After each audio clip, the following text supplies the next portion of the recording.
Assalamualaikum warahmatullahi wabarakatuh.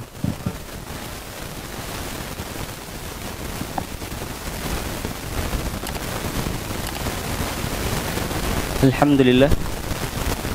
Alhamdulillahilladzi hadana li hadza wa ma kunna linahtadiya laula an hadanallah. Laqad ja'at rusulu rabbina bil haqq wa nudu an tilkumul jannatu uristumuha bima kuntum ta'malun. Asyhadu an la ilaha illallah wahdahu la syarikalah wa asyhadu anna Muhammadan abduhu wa rasuluh. Allahumma salli wa sallim wa barik wa zid wa an'im ala nabiyyika wa rasulika Muhammad wa ala alihi wa ashabihi wa man sara ala nahjihi ila yaumiddin, amma ba'du. Allahumma 'allimna ma yanfa'una wanfa'na bima 'allamtana wa zidna ilma wa arinal haqqa haqqan warzuqna ittiba'ah wa arinal batila batila warzuqna ijtinabah. Allahumma inna na'udzubika minal barasi wal jununi wal juzami wa min sayyi'il asqam. Allahumma inna na'udzubika an nusyrika bika wa nahnu na'lam wa nastaghfiruka lima la na'lam.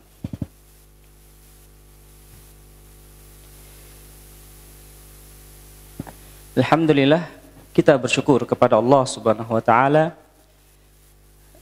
yang mana Allah Subhanahu wa taala masih memperkenankan kepada kita nikmat taufik dan hidayah, memperkenankan kepada kita nikmat sehat dan nikmat waktu luang yang dapat kita manfaatkan untuk terus mendulang pahala, untuk terus berproses menuju kepada surga Allah dengan menjalankan setiap perintahnya dan menjauhi segala larangannya.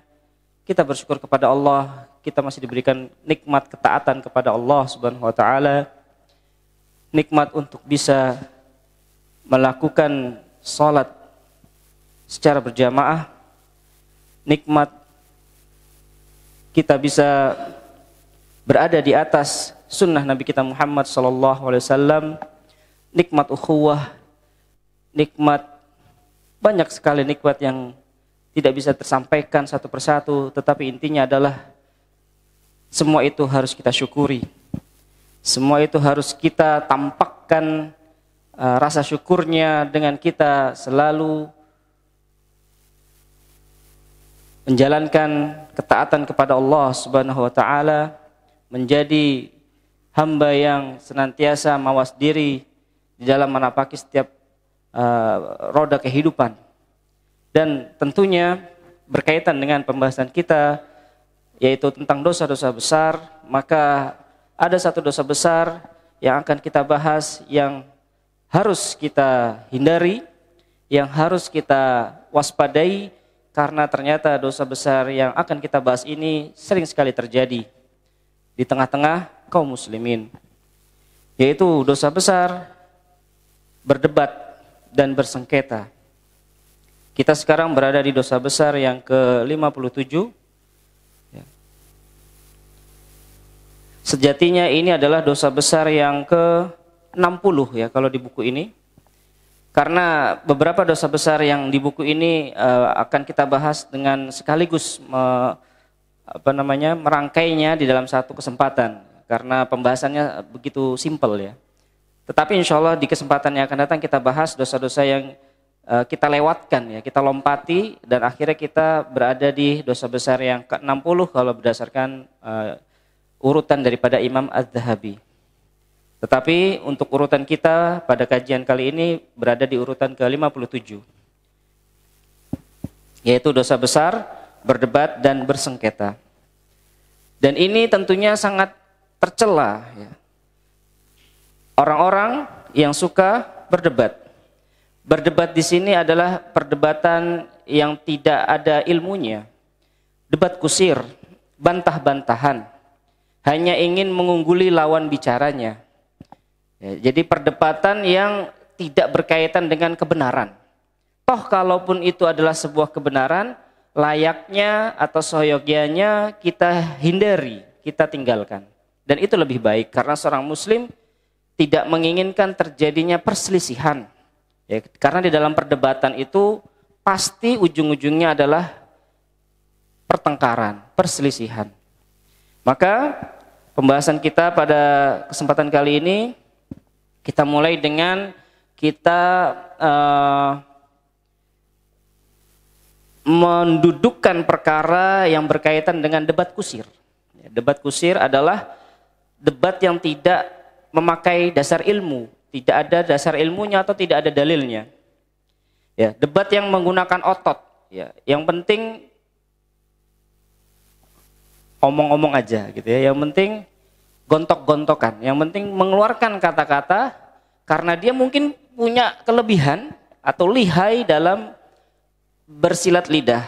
Bahkan ada satu perlombaan ya, satu lomba debat begitu ya, Masya Allah. Intinya adalah bagaimana dia mengeluarkan kata-kata yang bisa menjatuhkan lawannya begitu.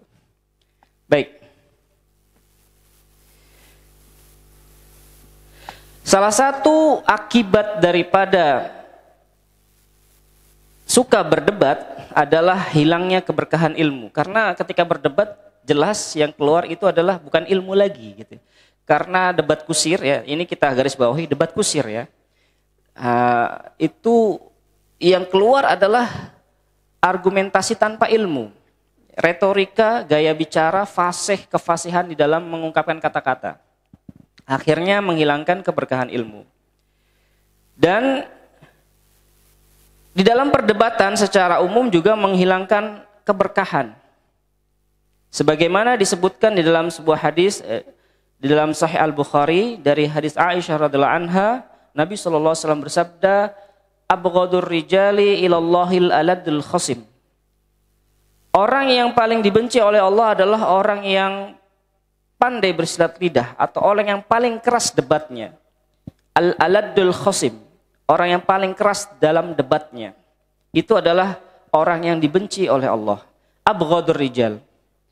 Hadis ini diriwayatkan oleh Bukhari dan Muslim. Yang dimaksud dengan dibenci oleh Allah di sini adalah orang yang ketika berdebat itu berdebat dengan cara yang keras. Dan secara umum orang yang suka berdebat itu dia akan mendapatkan celaan atau tercela dia dan menghilangkan keberkahan di dalam ilmunya. Karena di dalam perdebatan itu tujuan utamanya adalah menjatuhkan lawan bicara dan menginginkan agar dirinya yang menjadi pemenangnya. Maka itulah sebab daripada hilangnya keberkahan dan hilangnya ilmu. Ya, berkah ilmu pada dirinya. Adapun orang yang menginginkan kebenaran, maka tentunya ketika di dalam perdebatan yang betul-betul di situ adalah menginginkan kebenaran, maka orang yang menginginkan kebenaran akan sangat mudah untuk bisa menerima kebenaran. Tidak perlu dengan terjadi perdebatan yang keras. Karena yang namanya kebenaran itu jelas ya, dan tampak begitu dan terang benderang. Tidak perlu terjadi perdebatan yang keras kalau memang menginginkan kebenaran. Mari kita sedikit melihat apa yang terjadi pada para pelaku bid'ah yang ingin mendukung kebid'ahannya atau ingin mendukung pola pikirnya. Yang ada keberkahan ilmu akan berkurang pada dirinya. Dia sama sekali tidak bertujuan untuk mencari kebenaran, tetapi dia hanya bertujuan untuk mencari pembenaran. Ya, dia tidak mencari kebenaran, tetapi mencari pembenaran. Dan apa saja yang dapat mendukung pendapatnya atau pola pikirnya yang dia yakini, ya, sejatinya tidak mencari kebenaran. Itu yang terjadi pada para pelaku bid'ah. Ketika terjadi adu argumentasi, ketika dibawakan dalil, tidak bisa menerima dalil karena memang tidak menginginkan menerima kebenaran. Yang ada adalah mendatangkan pembenaran. Oleh karena itu, siapa saja yang berdebat, tujuannya adalah untuk mencari menang, maka tidak akan diberikan taufik oleh Allah Subhanahu wa taala dan tidak akan mendapatkan keberkahan ilmu. Adapun berdebat, berdiskusi karena ingin meraih ilmu dan ingin mencari kebenaran serta menyanggah kebatilan, maka hal inilah yang diperintahkan sebagaimana di dalam ayat. Ya, disebutkan di dalam ayat ud'u ila sabili rabbika bil hikmati wal mau'izatil hasanati wajadilhum billati hiya ahsan. Ud'u ila sabili rabbika bil hikmah. Serulah manusia ila sabili rabbika, kepada jalan Rabbmu dengan cara yang hikmah, bil hikmah. Jadi di dalam berdakwah itu diperlukan metode yang hikmah di dalam menyampaikan kebenaran. Tidak serta-merta di dalam dakwah itu diberlakukan metode perdebatan. Ya, tidak serta-merta. Terkadang orang itu susah menerima kebenaran karena dia salah di dalam menerima informasi. Karena informasi yang diterima adalah informasi yang melalui jalur perdebatan yang tidak baik, gitu ya, atau kurang tepat. Sehingga orang akhirnya susah untuk menerima kebenaran. Dan ini adalah metode yang Allah perintahkan kepada kita adalah dengan hikmah dan mau'izah hasanah dan pelajaran yang baik.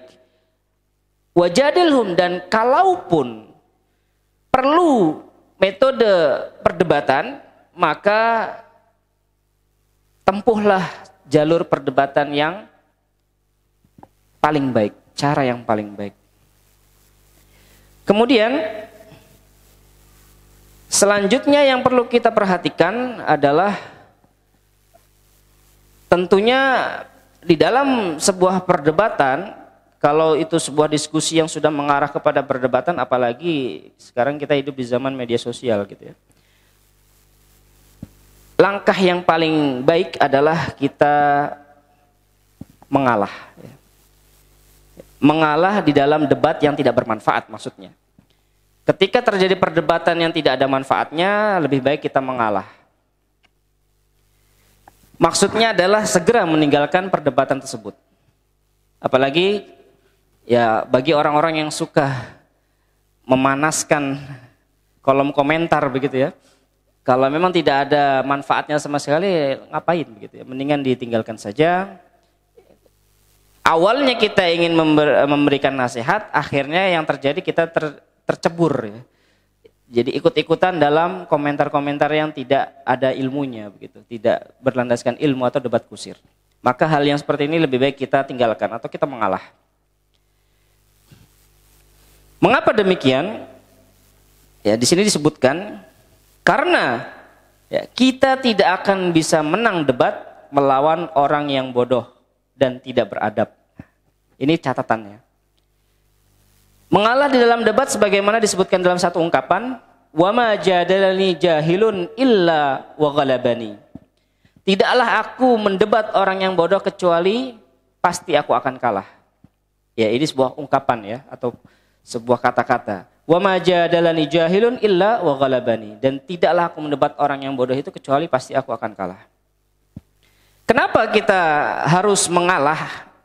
Atau kenapa berdebat apalagi di media sosial itu banyak menimbulkan kerugian yang harus kita perhatikan nih.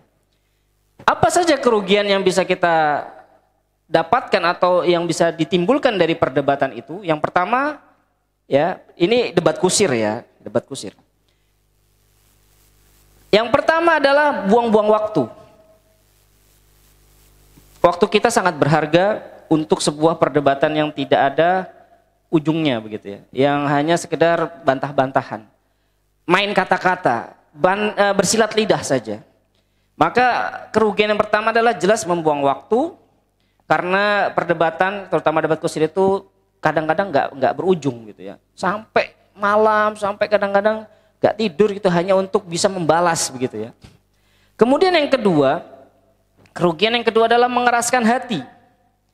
Kenapa kok bisa mengeraskan hati? Karena seringnya itu kita menjadi sakit hati gitu kalau nggak siap gitu ya untuk menghadapi komentar dari lawan bicara. Ya. Dan niat kita tentunya untuk membalas balik gitu ya. Nah, inilah yang kedua, kerugiannya adalah mengeraskan hati. Padahal tujuan daripada dakwah itu adalah menasihati. Dan yang namanya nasihat itu pasti menghendaki kebenaran dan kebaikan untuk saudaranya. Sebagaimana dalam sabda Nabi SAW, ad-dinun nasihah. Ad-dinun nasihah, ad-dinun nasihah. Agama itu adalah nasihat. Agama itu adalah nasihat. Agama itu adalah nasihat. Kemudian yang ketiga, kerugian yang bisa ditimbulkan daripada debat kusir adalah menimbulkan permusuhan, jelas ya. Menimbulkan permusuhan di antara kaum muslimin. Padahal Allah memerintahkan kita agar menjadi saudara seiman ya. Kita diminta oleh Allah untuk bersaudara. Nabi Sulaiman alaihissalam berkata kepada anaknya, Masya Allah, Ya bunayya iyyaka wal mira', wahai anakku, hindarilah atau tinggalkanlah yang namanya al-mira'. Ya, al-jidal, al-mira' ini satu kata yang sama, tetapi ada sedikit perbedaan. Ya, al-mira' atau al-jidal, berdebat. Kalau miro itu lebih kepada bantah-bantahannya gitu. Kalau jidal itu lebih kepada debatnya. Fa inna naf'ahu qalil. Yang namanya bantah-bantahan itu kemanfaatannya cuma sedikit. Wa huwa yuhijul adawata bainal ikhwan. Tetapi efek yang ditimbulkan adalah membangkitkan atau mengobarkan permusuhan di antara saudara seiman. Masya Allah. Jadi yang namanya al-miro', bantah-bantahan itu ada, manfaatnya ada. Manfaatnya apa tapi ya? Manfaatnya apa? Kita jadi pandai bersilat lidah mungkin gitu ya. Yang tadinya kita nggak pintar gitu dalam berargumen, karena kita sering ikut berkomentar, akhirnya kita punya ilmu, punya skill gitu ya. Skill untuk membantah. Wah, ada memang manfaatnya, tetapi sedikit gitu. Efeknya yang ditimbulkan jauh lebih besar, yaitu mengobarkan atau membangkitkan permusuhan di antara saudara kita sendiri. Kemudian yang keempat, kalaupun kita mengalah di dalam perdebatan atau meninggalkan perdebatan, bukan berarti kita kalah. Meskipun nantinya pun kita akan dikira sebagai pihak yang kalah. It's okay gitu, nggak masalah. Tetapi bukan kalah yang sebenarnya. Ya, mengalah untuk menang ya bahasa kita gitu ya. Mundur selangkah untuk maju atau melompat jauh ke depan. Kemenangan itu bagi mereka yang berjiwa besar. Sekali lagi, nanti akan disebutkan. Mengalah dalam perdebatan di dalam kebatilan, itu balasannya adalah Allah bangunkan surga di pinggir, Allah bangunkan rumah di pinggiran surga. Tetapi mengalah dalam perdebatan karena kita di posisi yang benar, itu pahalanya atau balasannya lebih lagi. Allah bangunkan rumah di surga yang paling tinggi. Masya Allah. Kita ini aja nih kalau bikin rumah pinggiran kota, itu kan rasanya ya biasa aja. Namanya pinggiran kota. Mau tempat yang eksklusif, yang spesial, ya di gunung. Masya Allah. Pemandangan indah, tempat tinggi, ya hujan gak kebanjiran. Ya. Masya Allah. Jadi di surga yang paling tinggi Allah sediakan, Allah bangunkan rumah bagi siapa saja yang meninggalkan perdebatan meskipun dia di pihak yang benar. Masya Allah. Kalau dia berdebat di dalam kebatilan dan dia tinggalkan perdebatan itu padahal dia di pihak yang salah, Allah bangunkan dia rumah di surga di pinggirannya, pinggiran surga. Masya Allah. Nanti akan disebutkan. Ya, nih di sini disebutkan. Satu hadis dari Rasulullah SAW, man tarakal mira'a wa huwa mubtilun banallahu lahu baitan fi rabatil jannah. Barang siapa yang meninggalkan perdebatan sementara dia berada di atas kebatilan, maka Allah akan bangunkan sebuah rumah di pinggiran surga. Wa man tarakal mira'a wa huwa muhiqqun banallahu lahu baitan fi a'lal jannah. Barang siapa yang meninggalkan perdebatan padahal dia berada di atas kebenaran. Dia berada di pihak yang benar. Dia pertahankan argumentasinya, dia debat, tetapi dia berpikir atau dia ambil langkah untuk sudahlah tinggalkan saja. Meskipun dia benar. Allah bangunkan baginya sebuah rumah baginya di atas surga. Masya Allah. Kemudian yang kelima, walaupun sebenarnya di dalam perdebatan itu kita bisa menang, ya, tetapi bisa jadi orang yang diajak berdebat itu atau lawan debatnya, dia menolak kebenaran tersebut karena gengsi kalah, ya kan? Ya seperti itulah yang terjadi kan. Ketika terjadi perdebatan, dia gengsi untuk kalah gitu. Dan kita memang tahu kita menang, tetapi orang yang diajak lawan bicara dia gengsi untuk kalah, dia menolak akhirnya kebenaran tersebut.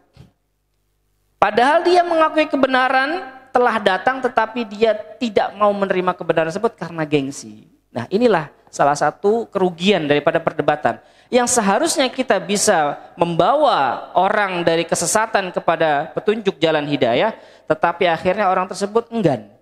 Karena gengsi. Sekali lagi, orang itu kan gak suka kalau dijatuhkan. Gitu. Tidak suka kalau dikalahkan di dalam kata-kata, dalam argumentasi.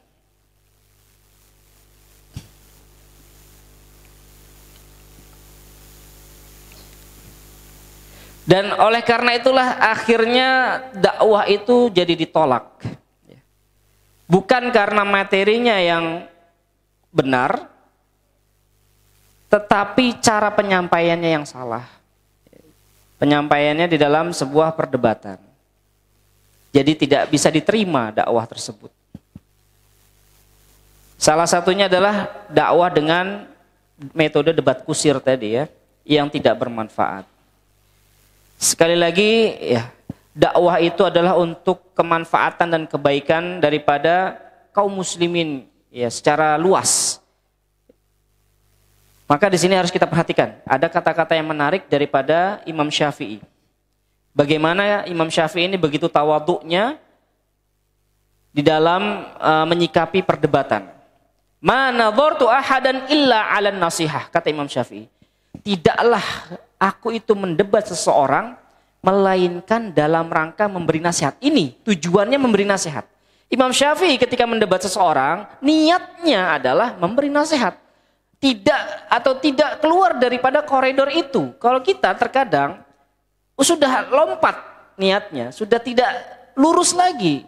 Niatnya adalah ingin menjatuhkan lawan, ingin membuka atau membongkar cacat daripada argumen lawannya dan ingin memenangkan argumen dirinya. Nah, itu sudah sampai taraf situ niatnya. Tapi kalau Imam Syafi'i, tidaklah aku mendebat seseorang itu melainkan memberikan nasihat. Masya Allah. Berarti ada adab-adab yang tetap terus dijaga.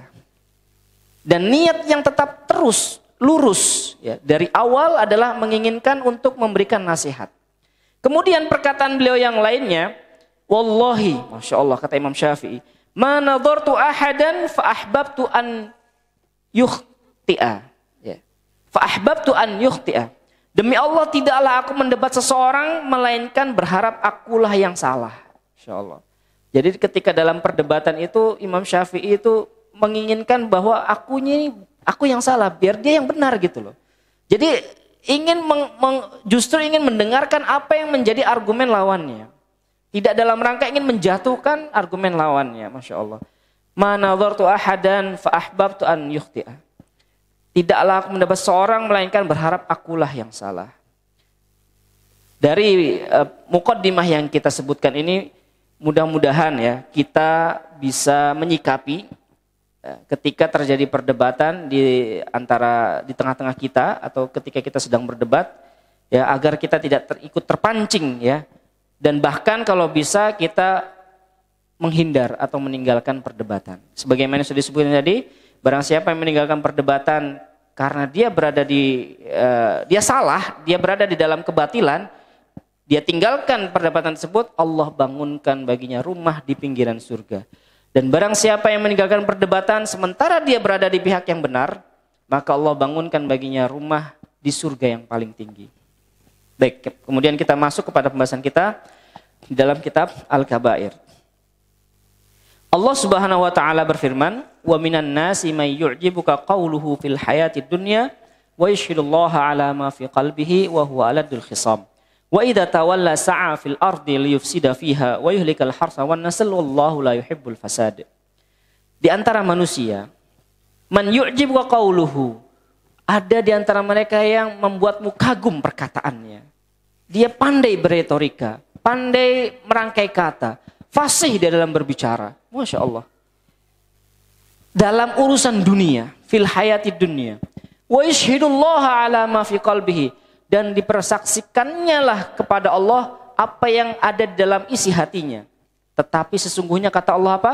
Wa huwa aladul khisam. Tetapi sejatinya dia adalah penentang yang paling keras. Beberapa ulama menambahkan bahwa ayat ini turun kepada orang-orang munafik. Ya, orang munafik itu salah satu cirinya adalah pandai bersilat lidah, pandai memutarbalikan fakta, pandai berkata-kata. Sehingga membuatmu terkagum terhadap perkataannya. Yang batil itu seakan-akan indah gitu ya. Karena perkataannya, pembawaannya. Tetapi sejatinya kata Allah, wa huwa aladul khisam, dia justru adalah penentang yang paling keras.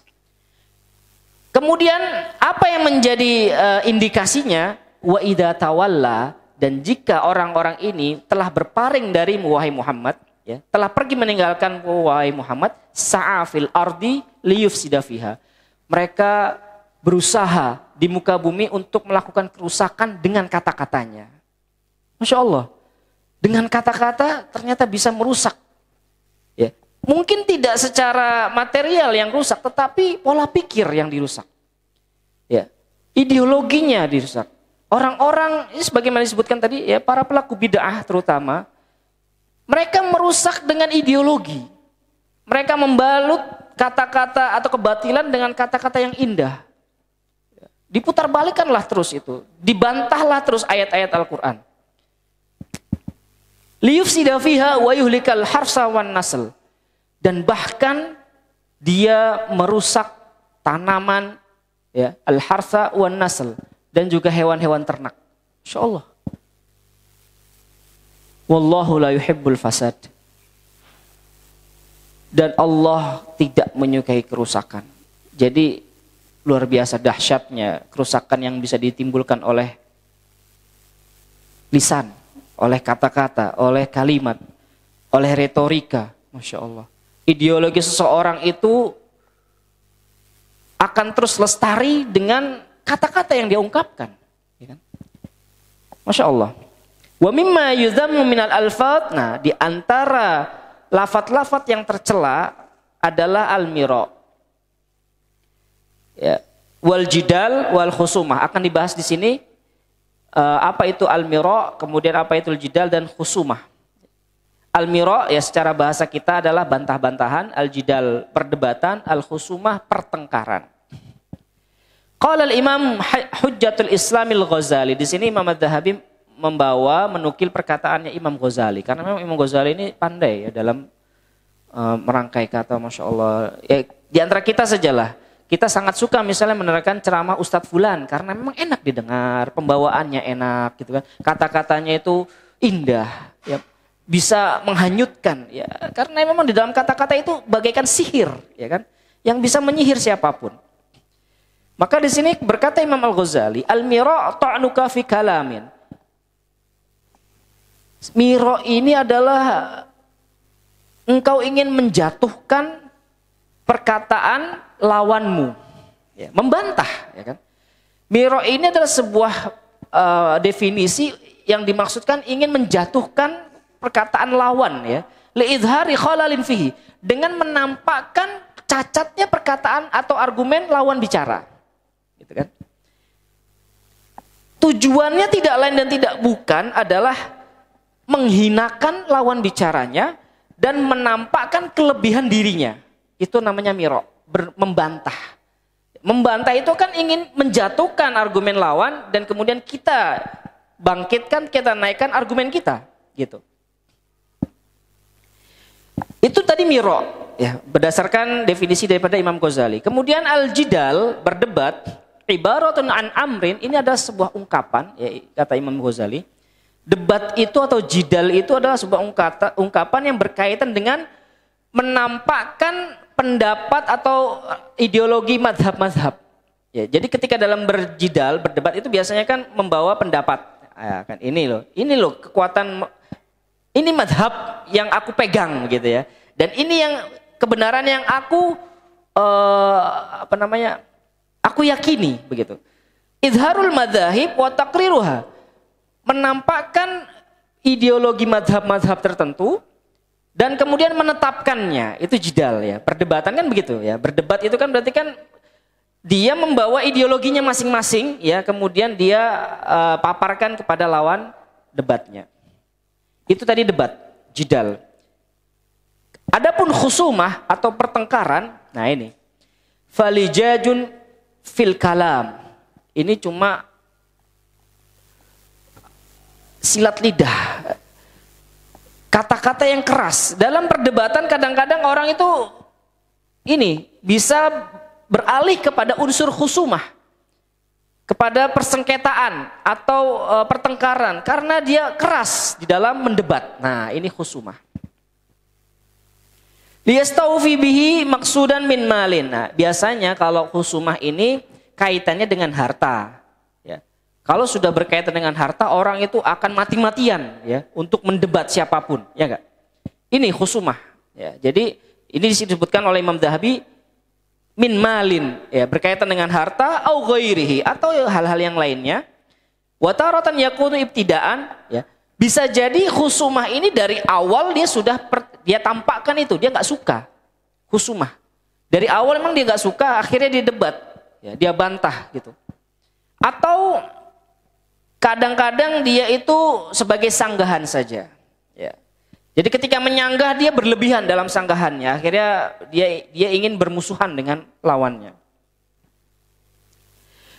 Kalau miro tadi sebagaimana disebutkan oleh Imam Ghazali, disimpulkan lagi di akhir kata Imam Ghazali, kalau miro itu la yakunu illa i'tiradun. Miro ini tidak terjadi kecuali hanya untuk menyanggah, ya, membantah. Tapi kalau khusumah bisa jadi di awal dia memang sudah ingin bermusuhan atau di tengah-tengah. Ya, dia membantah dengan permusuhan. Wa qala an-Nawawi, berkata Imam Nawawi rahimahullah, "I'lam annal jidal qad yakunu bihaqqin." Ketahuilah bahwa yang namanya jidal atau debat itu bisa jadi kadang-kadang ya, kadang benar dan kadang-kadang salah gitu, kata Imam Nawawi. Ya, di dalam perdebatan itu kadang pula dia benar, kadang pula dia salah atau berada di atas kebatilan. Sebagaimana firman Allah Subhanahu wa taala, "Wala tujadilu ahlal kitabi illa billati hiya ahsan." Dan janganlah engkau mendebat ahli kitab kecuali dengan cara yang paling baik. Kenapa dengan cara yang paling baik? Agar tadi tidak kemudian malah gengsi, ya, agar tidak gengsi untuk menerima kebenaran. Maka memang metode dakwahnya kepada ahli kitab itu adalah dengan perdebatan. Dan sebagaimana yang kita saksikan, ya, banyak tokoh-tokoh yang terkenal dengan debat, ya, perdebatan dengan non-muslim. Memang begitulah caranya kalau ingin dakwah kepada non-muslim, ahli kitab. Tetapi kalau kita ingin mendakwahkan kepada saudara kita sama muslim, ya tidak dengan perdebatan. Yang jadi malah nanti gengsi untuk menerima kebenaran. Dan ini dikatakan juga, dan kalaupun ingin mendakwahkan ahli kitab dengan perdebatan, tempuhlah cara perdebatan yang paling baik. Billati hiya ahsan. Allah Subhanahu wa taala berfirman, "Ma yujadilu fi ayatillah illal ladzina kafaru." Nah, ini yang harus kita perhatikan nih. Tidaklah orang-orang itu saling berdebat di dalam perkara Al-Qur'an kecuali mereka adalah orang-orang yang kafir. Maka Al-Qur'an itu jangan menjadi bahan perdebatan untuk disanggah-sanggahan begitu. Sini sama saja tidak menerima keabsolutan kebenaran Al-Qur'an. Begitu ya. Maka kata Allah, mereka itu yang mendebatkan Al-Qur'an kecuali mereka adalah orang-orang kafir yang tidak mau menerima kebenaran. Kemudian dilanjutkan lagi, fa in kanal jidalil wuquf alal haq, kata Imam Nawawi, kalau yang namanya perdebatan itu adalah dalam rangka mencari kebenaran dan menetapkan kebenaran, maka ini yang mahmud, ini yang terpuji. Wa in kana fi mudafa'atil haq, akan tetapi jika perdebatan itu dalam rangka menolak kebenaran atau dia adalah sebuah perdebatan tanpa landasan ilmu, tidak didasari ilmu, maka inilah yang tercela, kana mazmuman. Wa ala hadza tafsil, dan karena adanya rincian ini, yaitu perdebatan dalam rangka mencari kebenaran maka terpuji, perdebatan dalam rangka menolak kebenaran itu adalah tercela, turunlah ayat, ya, tentang perintah atau bolehnya berdebat dan tercelanya atau celaan terhadap perdebatan. Al-mujadalah wal jidal, ya, perdebatan, jidal, mujadalah itu sama saja, ya. Satu makna. Qala ba'duhum, ya, berkata sebagian ulama yang lain, ma ra'aitu syai'an adhhaba lid-din.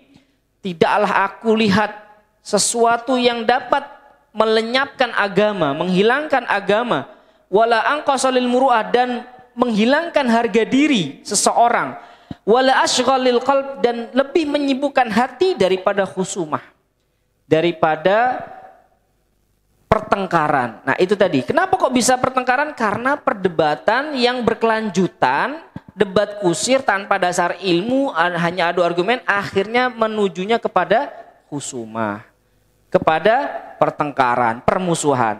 Ini berkata sebagian ulama, ya, mengatakan bahwa hal-hal yang bisa menyebabkan hilangnya agama, hilangnya ilmu, tidak berkah ilmu, hilangnya harga diri, dan sibuknya hati. Kenapa kok hati menjadi sibuk? Karena dia terus mencari upaya, mencari agar bisa melawan lagi, ya. Dilawan lagi kata-katanya, dilawan lagi. Bagaimana caranya menjatuhkan orang ini, begitu. Ya. Inilah yang dinamakan khusumah. Kemudian di sini dikatakan, fa in qulta, jika dikatakan olehmu, la budda lil insani minal khusumah listifai huquqihi. Terkadang manusia itu butuh yang namanya khusumah untuk bisa mencapai atau mendapatkan haknya. Bagaimana jawabannya? Di sini jawabannya adalah sebagaimana yang dijawab oleh Imam Ghazali. I'lam anna dzam al-muta'akkid innama huwa liman khasama bil batil. Ketahuilah bahwasannya celaan yang pasti itu akan ditimpakan kepada siapa saja yang bermusuhan dalam ranah kebatilan. Wa bi ghairi ilmin, perdebatan, ya, perbantah-bantahan yang di dalam kebatilan atau di atas kebatilan dan tanpa dasar ilmu. Seperti apa contohnya? Seperti pengacara. Ya. Maka profesi pengacara ini harus hati-hati. Kadang-kadang pengacara itu siapa saja yang berani bayar dia meskipun salah, ya oke, gitu aja kan. Saya akan menangkan kasusmu, begitu. Nah ini yang luar biasa ini. Ini yang tercela, kata Imam Ghazali. Profesi semacam ini sangat-sangat tercela dan bahkan dosa besar, ya kan? Kita sedang membahas dosa besar nih masalahnya. Pengacara-pengacara yang mana fa innahu yatawakkal fil khusuma qabla an ya'rifal haq. Dia membela, dia berada di atas permusuhan padahal dia nggak tahu mana yang benar. Kan gitu. Dia nggak peduli mana yang benar, mana yang salah gitu. Pokoknya datang orang, tolong bela saya, tolong backing saya, begitu. Menangkan kasus saya, begitu saja. Fahuwa wa huwa yukhasim bi ghairi ilmin. Jelas yang seperti ini dia membantah, mendebat tanpa dasar ilmu, tanpa dasar kebenaran. Wa yadkhulu fi dzammi aidan, dan masuk dalam kategori tercela juga man yatlubu haqqahu li'annahu la yaqtasir ala qadril hajah. Termasuk dalam perbuatan yang masuk dalam ranah dosa besar juga yang tercela, ya. Permusuhan yang tercela adalah orang-orang yang menuntut haknya karena dia tidak puas terhadap apa yang sudah didapatkannya. Dia terus tetap menuntut haknya, dituntut terus melampaui kebutuhannya, begitu. Ala qadril hajah bal yadhhar al-ladud, ya. Tetapi dia tampakkan itu permusuhan, sikap keras, wal kadzib, dusta, wal idza' wat taslit ala khasmihi. Dia kemudian menyakiti lawannya. Intinya dia tetap terus menuntut haknya padahal sudah diberikan haknya. Tapi dia tetap terus menuntut lagi, di atasnya lagi, di atasnya lagi. Dia juga termasuk dalam orang-orang yang masuk dalam kategori tercela dan dosa besar. Masuk dalam dosa besar. Orang-orang seperti ini. Ya. Dia menuntut haknya tetapi tadi berlebihan dalam menuntut haknya. Sehingga dia akhirnya menyakiti lawannya, menyakiti orang yang dia tuntut haknya. Kadzalika man khalata bil khusumati kalimat.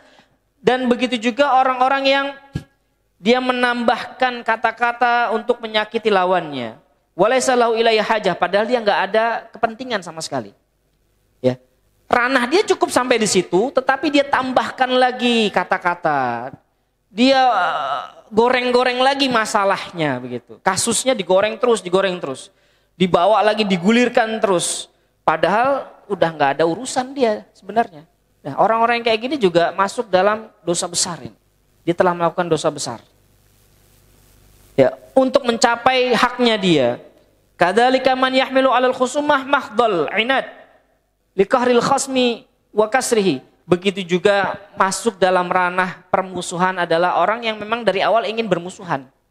Ya, nggak ada niat apapun, pokoknya dia nggak suka sama dia, nggak ada masalah apa-apa. Tapi karena dia nggak suka, dia bermusuhan sama pihak yang menjadi lawannya, ya maka dia berusaha untuk menjatuhkan orang tersebut, untuk menghancurkan orang tersebut. Fahadha huwal mazmum. Yang seperti ini nih yang tercela ini.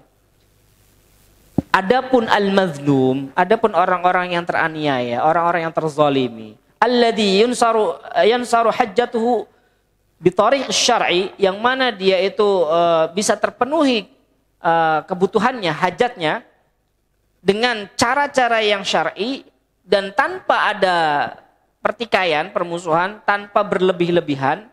Ya, dia hanya ingin menuntut haknya secukupnya, ya, seperlunya dia, dan memang itu haknya dia, memang sedang teraniaya dia, ya, sedang dicabut atau tercabut.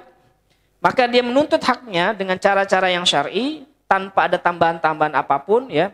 Tidak ditambah dengan kedustaan, tidak dengan cara-cara yang menjatuhkan dan sebagainya. Tidak ada niatan untuk bermusuhan, ya, wala ida, dan tidak ada niatan untuk menyakiti orang yang telah menzolimi dia. Maka yang seperti ini tidak haram. Laisa haraman, tidak haram. Tetapi kata Imam Ghazali, walakinnal aula, tetapi yang lebih baik mending ditinggalkan saja. Ya, meskipun dia berada di pihak yang terzolimi, ini susah, ya kan? Dia tinggalkan karena memang dia sebenarnya dia pantas untuk mendapatkan haknya. Dan dia pantas untuk menuntut haknya kembali lagi. Tetapi dia akhirnya memilih untuk ditinggalkan. Kata Imam Ghazali, yang lebih baik adalah dia tinggalkan. Kalau tidak ada jalan yang lain. Ya, kalau misalnya, kalau dia mendapati jalan misalnya ditinggalkan, bisa ditinggalkan, ya sudah. Kalau tidak bisa, ya sudah. Ya, dilanjutkan sesuai dengan kebutuhannya. Kenapa? Karena yang namanya memanage lisan, mengatur lidah di dalam sebuah pertikaian, ya, di dalam sebuah persengketaan itu sangat susah untuk bisa diatur, ya, di manage gitu. Kata Imam Ghazali. Dan kenapa?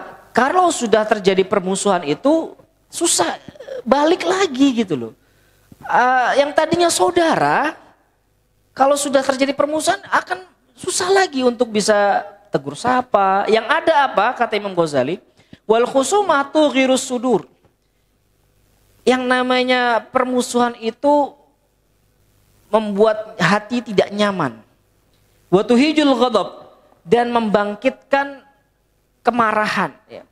Menyulutkan api marah. Wa idza hajal ghadab, kalau hati atau marah itu sudah bangkit, hasalal haqad, yang terjadi adalah saling haqad, saling hasad, saling iri, saling tidak suka.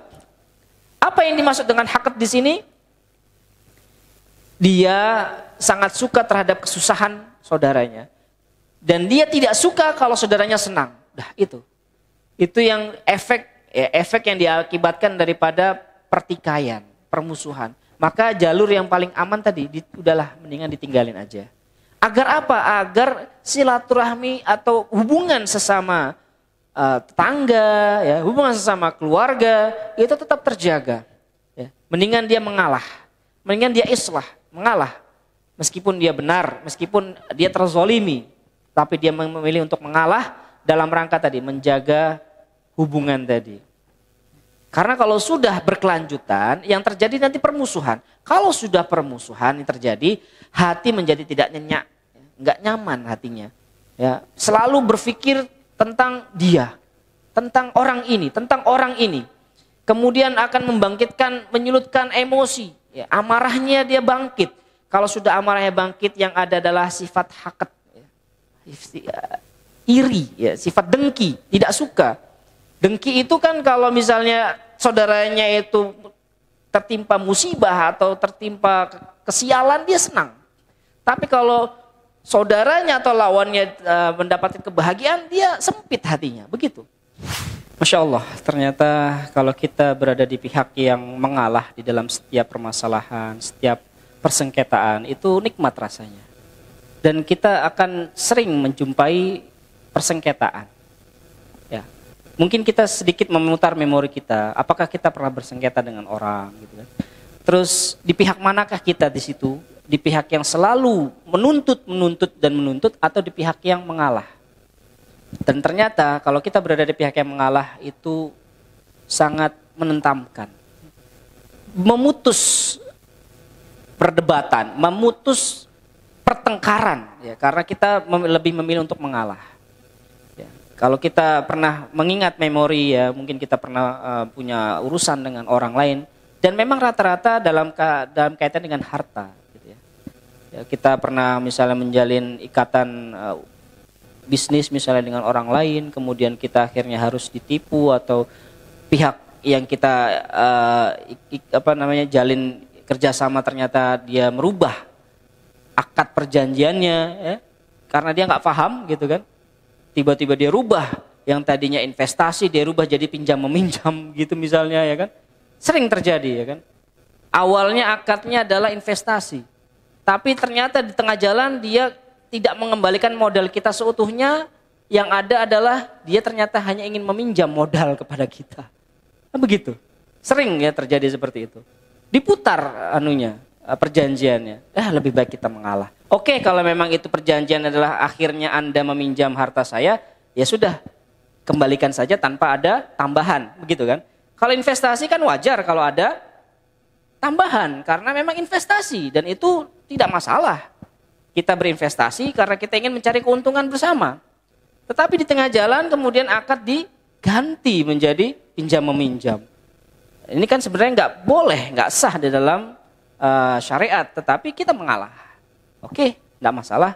Sekarang tolong kembalikan. Dan dalam pengembaliannya pun misalnya dia mengembalikannya pakai diangsur. Ya begitu kan? Sering terjadi. Dan lebih baik kita mengalah daripada kita nggak dapat manfaat apa-apa. Sebagai udah disebutkan tadi, ketika kita mengalah, kita berada di pihak yang benar, Allah bangunkan bagi kita apa? Rumah di surga yang paling tinggi. Masya Allah. Lebih baik mengalah. Jadi orang mengalah tuh enak. Sekali lagi, orang mengalah itu bukan berarti kalah, tetapi karena dia paham apa yang menjadi tuntunan daripada syariat, menghindari perselisihan, menghindari pertengkaran, menghindari persengketaan. Lebih baik seperti itu. Ya. Kadang-kadang ketika kita punya masalah, kita cerita sama istri. Yang akhirnya tadinya kita mau ngalah, istri jadi malah, wah tuntut terus itu, nggak bisa. Repot juga ya. Ya begitulah seni kehidupan ya, di dalam mensiasati setiap permasalahan. Ya, sekarang kita sudah tahu ilmunya bahwa mengalah di dalam perdebatan persengketaan meskipun kita benar, ternyata balasannya atau pahalanya luar biasa. Masya Allah. Baik, kita lanjutkan. Di sini ada sebuah hadis diriwayatkan dalam kitab At-Tirmidzi dari Ibnu Abbas, tapi hadisnya setelah ditelusuri dhaif ya. Rasulullah SAW bersabda, "Kafa bika isman an la tazala mukhasiman." Cukuplah dianggap sebagai suatu dosa bagimu kalau kamu selalu bersengketa. Hidupnya penuh dengan sengketa terus ya. Sukanya bermusuhan. Waduh, ini bahaya. Kemudian datang juga dari Ali bin Abi Thalib radhiyallahu anhu qala innal khusumata lahaquham.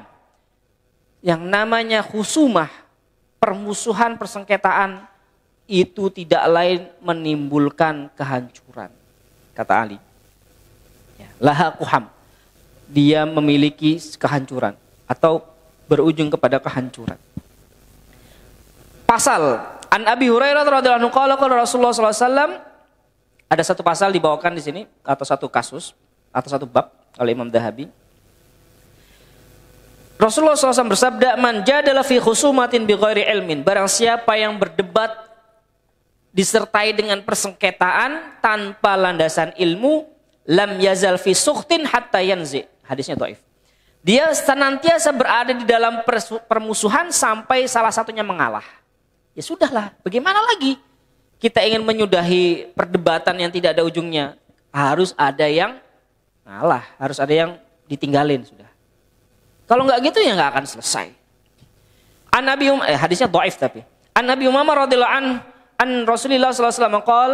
Nah, ini hadisnya yang sahih ini. Kita perhatikan. Ma dhalla qaumun ba'da huda kanu alaihi. Satu kaum itu tidak akan tersesat setelah dia mendapatkan petunjuk, ya. Illa utul jidal, sampai dia kemudian melakukan perdebatan. Maksudnya apa? Kalau kita sudah berada di dalam petunjuk, kita sudah hijrah, kita sudah menjadi manusia yang lebih baik lagi, tinggalkan perdebatan. Kalau kita balik lagi melakukan perdebatan, debat kusir maksudnya, yang tidak ada manfaatnya, ya kita balik lagi menjadi orang-orang jahiliyah. Kita balik lagi tersesat, tidak mendapatkan petunjuk. Karena seorang itu kalau sudah mendapatkan petunjuk, dia pasti akan berhati-hati di dalam menyikapi permasalahan. Ya.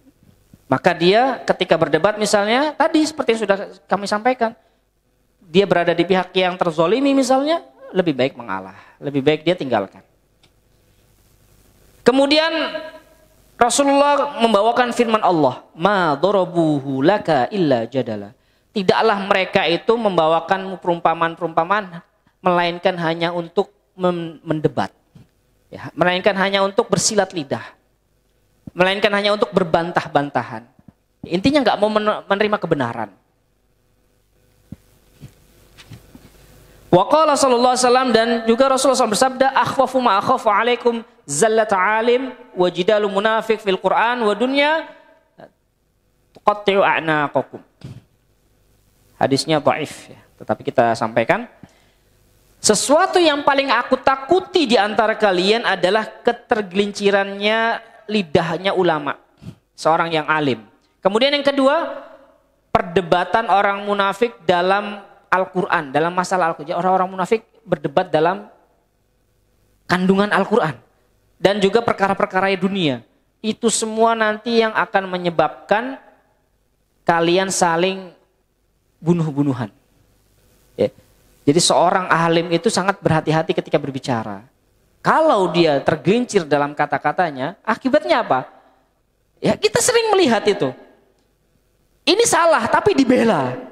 Yang satu pengen membenarkan tapi gontok-gontokan, ya akhirnya ya musuh-musuhan jadinya. Gitu. Jadi tapi hadisnya dhaif. Atau perdebatan orang munafik dalam masalah Quran dan masalah dunia. Wa qala Nabi sallallahu alaihi wasallam al-mira fil Qur'ani kufur. Nah, kalau yang ini hadisnya sahih. Al-mira'u fil Qur'an, berbantah-bantahan dalam Al-Qur'an, maksudnya dalam mengkaji Al-Qur'an adalah sebuah kekafiran. Sikap kafir, ya, sikap kufur. Al-Qur'an itu Allah tidaklah menurunkan Al-Qur'an itu tidak untuk dibantah-bantahi begitu. Tetapi untuk diselami maknanya, ditadaburi, kalaupun sekiranya kok ini kayaknya bertentangan dengan ayat ini, akal kita aja yang mentok gitu loh. Bukan ayatnya yang saling bertentangan. Kitanya aja mungkin belum baca tafsirnya maksudnya bagaimana. Oh ternyata maksudnya begini. Jangan kemudian ditelan mentah-mentah. Kita belum sampai ilmunya. Al-Quran tidak ada yang saling bertentangan. Tidak ada ayat ini menentang ayat ini ditentang. Wah nggak ada. Kalau kita mempertentangkan ayat-ayat Al-Quran, nih kata Rasulullah, itu adalah satu sikap kufur. Yang diinginkan berarti bukan kebaikan, tetapi adalah ingin menjatuhkan Al-Quran. Wah bahaya kalau sudah kayak gitu. Kemudian pasal berikutnya, yukrahut taghir fil kalam. Imam Dhahabi kemudian membawakan satu sub masalah juga. Sangat dimakruhkan, Masya Allah, hati-hati. Dimakruhkan bagi kita untuk memperbagus kata-kata, memfasih-fasihkan dalam berkata-kata. Terlalu menyulitkan diri dalam merangkai kata-kata. Gitu. Harus kalau ngomong itu harus bersajak gitu ya. Nanti kayak orang Aceh lagi atau orang Banten gitu. Tapi itu kan dalam ranah tertentu. Ini kalau setiap ngomongnya berat gitu rasanya, jelimet gitu. Apa maksudnya iki ngomong iki? Oh, itu dimakruhkan yang kayak gitu. Kalau ngomong yang jelas aja gitu loh. Enggak usah yang belit-belit lah. Dia itu tidak sedang menguak kebenaran tetapi sedang ingin mendatangkan pembenaran biasanya kayak gitu kan. Orang-orang yang kayak gitu ya tadi pelaku-pelaku bid'ah itu biasanya ya kan. Bulet nek ngomong ya kan. Ditanya tawasul apa ya, inti-intinya malah menghina. Aduh. Sudahlah, mendingan tidak usah didengar gitu aja. Kata Imam Zahabi, hal yang kayak gini nih makruh. Menyulitkan diri dalam berkata-kata terlalu takalluf ya, bersajak di dalam berkata-kata. Sebagaimana orang-orang yang sok fasih itu dalam berkata-kata, ini semuanya adalah madmum, tercela. Balian bagi sejatinya kita itu kalau mau ngomong, kalau berbicara, itu menggunakan lafadz yang mudah dipahami, lafadz kata-kata yang jelas dan tidak menyulitkan. Artinya apa? Orang kalau dengar itu langsung paham gitu. Oh iya, oh simple, oh mudah. Enggak susah. Ditanyanya ini muter-muter. Allah, ujung-ujungnya nyemplung jurang. Plung ya Allah. Apa ini enggak jelas, Bang. Oke. Kemudian di dalam kitab At-Tirmidzi dari Abdullah bin Amr bin As, Rasulullah SAW bersabda, Innallaha yubghidul baligha minar rijal. Ini hadisnya sahih, Masya Allah. Allah sangat membenci orang-orang yang terlalu susah dalam ngomong. Itu kalau ngomong tuh menyulitkan diri sendiri gitu. Lidahnya itu kayak, gitu ya, kayak sapi kalau lagi melet-melet gitu. Jadi apa ya? Jelimet gitu ya, susah dipahamin begitu. Ini Allah membenci orang-orang yang kayak gini. Ya, Allah membenci orang-orang yang kayak gini. Ini dalam ranah yang ini ya, biasa kalau misalnya dia ketika misalnya membuka satu opening seminar atau apa ya terserah lah itulah. Terutama khutbah ya. Kalau khutbah itu tidak masalah kita membawakan kalimat-kalimat yang bersajak ya, dalam rangka mengambil hati pendengar. Khutbah, kalau ini kan ngomong biasa, lagi ceramah apa lagi isi apa namanya menasehati atau lagi ngomong ditanya A B C tapi jawabnya terlalu jelimet. Kalau ngomong juga jelimet. Diriwayatkan juga dari Jabir, Rasulullah SAW bersabda, Inna min ahabbikum ilayya wa aqrabikum minni majlisan yaumal qiyamah ahasinukum akhlaqa. Orang yang paling aku cintai di antara kalian dan yang paling dekat tempat duduknya nanti di hari kiamat siapa? Kata Rasulullah, ahasinukum akhlaqa. Orang yang paling baik akhlaknya. Wa inna min abghadikum ilayya wa ab'adikum minni majlisan yaumal qiyamati sarsarun. Masya Allah. Rasulullah sudah mewanti-wanti. Orang yang paling aku benci di antara kalian dan yang paling jauh tempat duduknya nanti di hari kiamat adalah sarsarun. Sarsarun ini adalah orang yang banyak omong, banyak cakap. Ya, orang yang banyak omong. Wal mutasyaddiqun, orang yang kalau ngomong itu difasih-fasihkan gitu.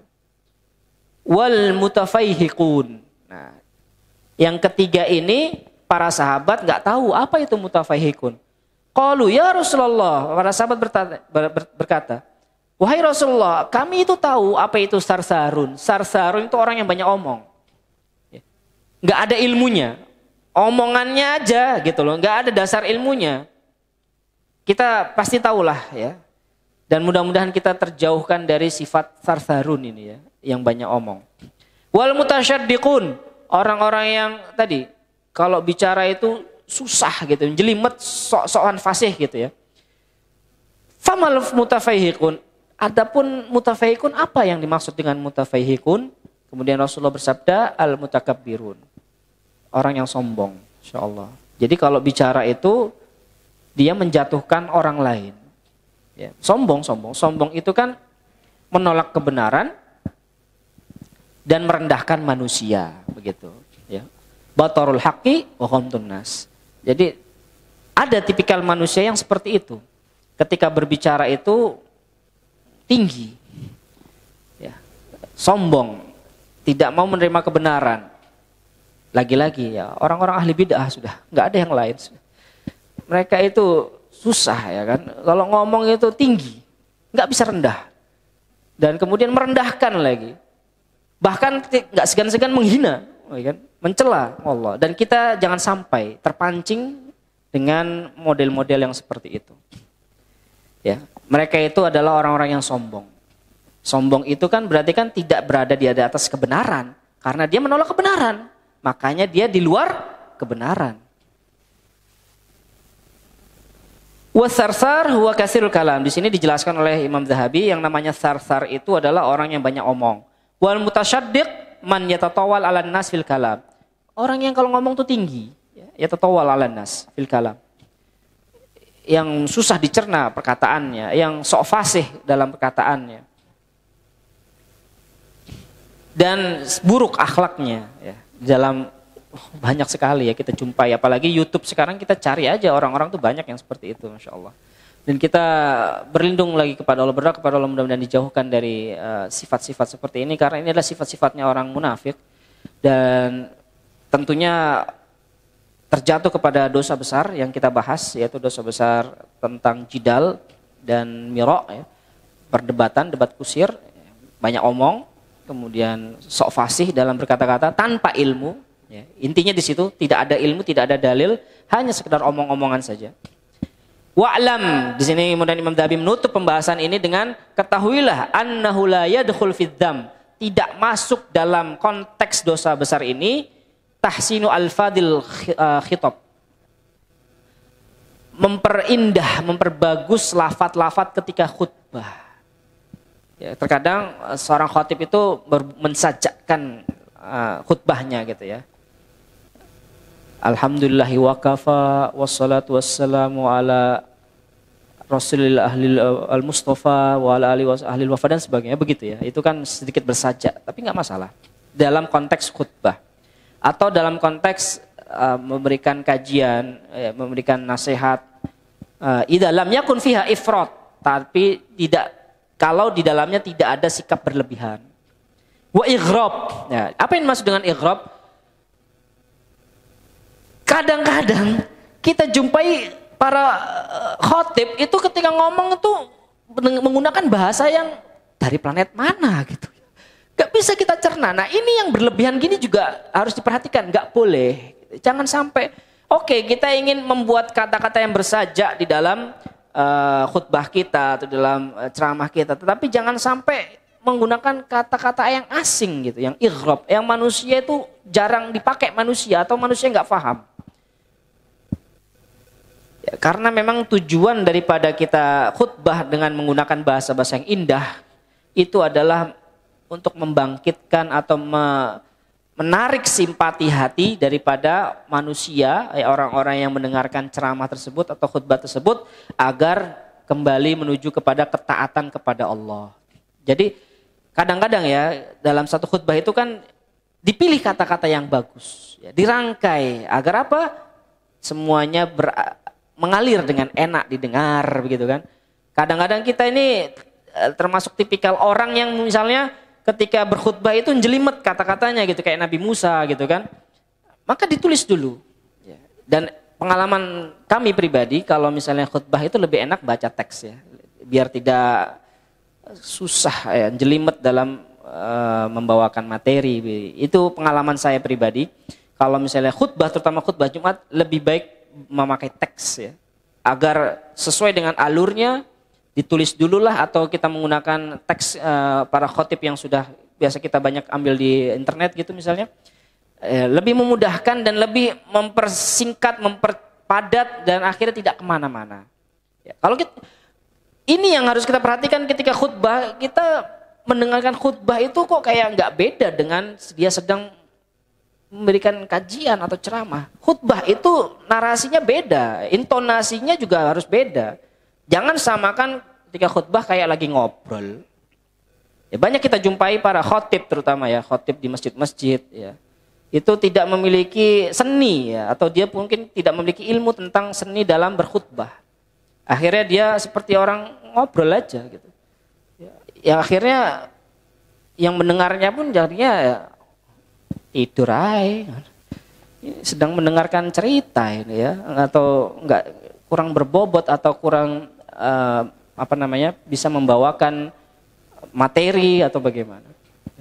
Ya lebih aman memang memakai teks ya. Dan kita bisa menguasai panggung, kita bisa menguasai audiens.